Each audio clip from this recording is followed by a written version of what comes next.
ان الحمد للہ والصلاة والسلام علی نبی، اسے بخوشی تسلیم کرو جو فیصلہ رسول کریم صلی اللہ علیہ وسلم نے فرمایا ہو۔ سورہ نساء کی آیت نمبر 65 اس بات کو بیان کرتی ہے، اور اسی ضمن میں وہ واقعہ بھی جس کے پس منظر میں یہ آیت نازل ہوئی۔ فَلَا وَرَبِّكَ، پس اے حبیب صلی اللہ علیہ وسلم آپ کے رب کی قسم، لا یؤمنون، یہ لوگ مومن نہیں ہو سکتے، حتیٰ یحکموک، یہاں تک کہ آپ کو حاکم بنائیں،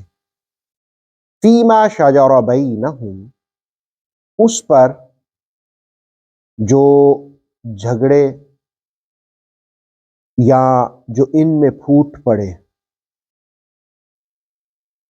ثم لا یجدوا فی انفسہم حرجا،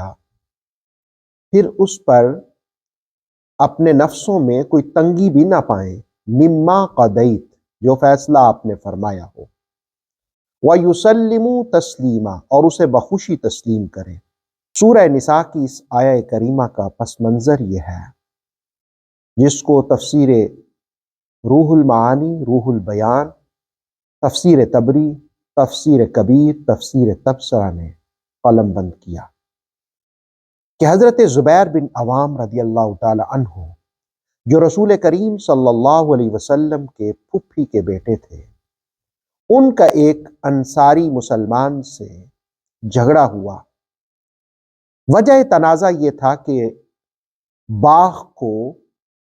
پانی لگانے کا، باغ کو سیراب کرنے کا۔ دونوں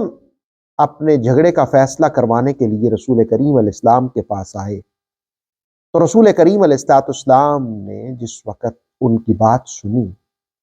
تو آپ نے فیصلہ فرمایا، کیونکہ زبیر کا باغ نہر کے بلند حصے کی طرف ہے اور انصاری کا نشیبی جانب، تو آپ نے فرمایا کہ پہلے زبیر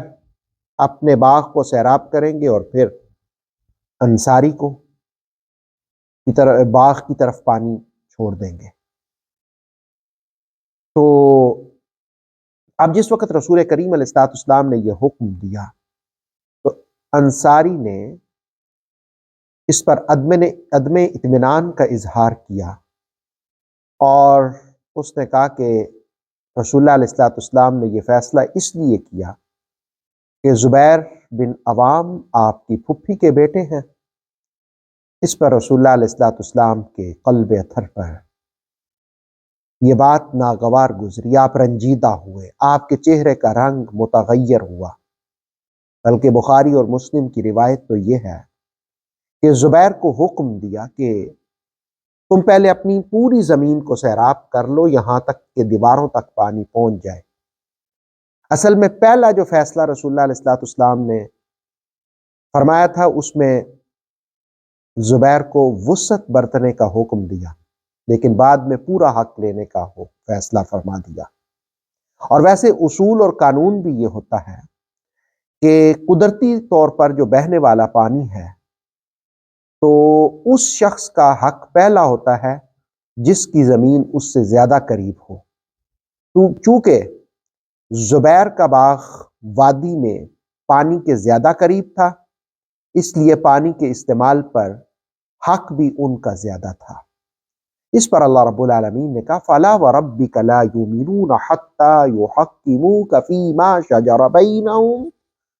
پس اے حبیب آپ کے رب کی قسم، یہ لوگ مومن نہیں ہو سکتے یہاں تک کہ آپ کو حاکم بنائیں ہر اس جھگڑے میں جو بھی پھوٹ پڑے ان کے درمیان۔ ثُمَّ لَا يَجِدُوا فِي أَنفُسِهِمْ حَرَجًا مِّمَّا قَضَيْتَ، پھر نہ پائیں اپنے نفسوں میں کوئی تنگی اس سے جو فیصلہ آپ نے کیا، وَيُسَلِّمُوا تَسْلِيمًا، اسے بخوشی تسلیم کریں۔ آتھینٹک اسلامک نالج کے لیے نور وحی یوٹیوب چینل کو سبسکرائب کیجئے، بیل آئیکن کو پریس کرنا مت بھولیے۔ نور وحی فیس بک، انسٹاگرام اور ٹک ٹاک پیج کو بھی فالو کیجئے تاکہ ہماری ہر نیو ویڈیو آپ تک بر وقت پہنچ سکے۔